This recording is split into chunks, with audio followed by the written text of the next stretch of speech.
G'day. So I wanted to show you what a small little barrel aquaponics system is so that you can have it in your own backyard or your own courtyard and get your feet wet, you know, kind of kick the tyres, get a feel for how it is. So mine's only a new little system, especially compared to my bigger system. But the basis of aquaponics is we have fish are providing the fertiliser for our veggies.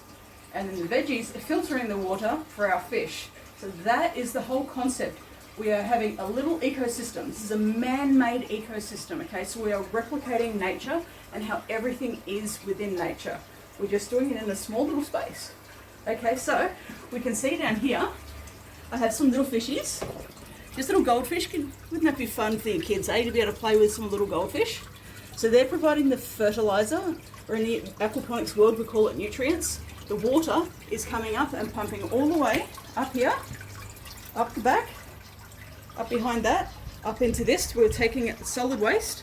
So any of their fish poop, because our pump is in the fish tank, the fish poop comes into here and it's then filtered through, and we've got the cleaner water that comes through here and on this side as well, going into our grow bed.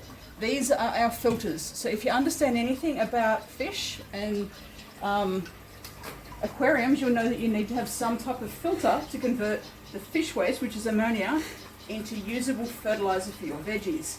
And this is what our grow beds do.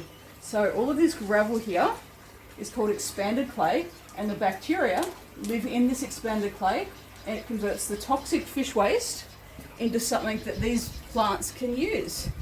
So these are only small little plants, but aren't they looking fantastic?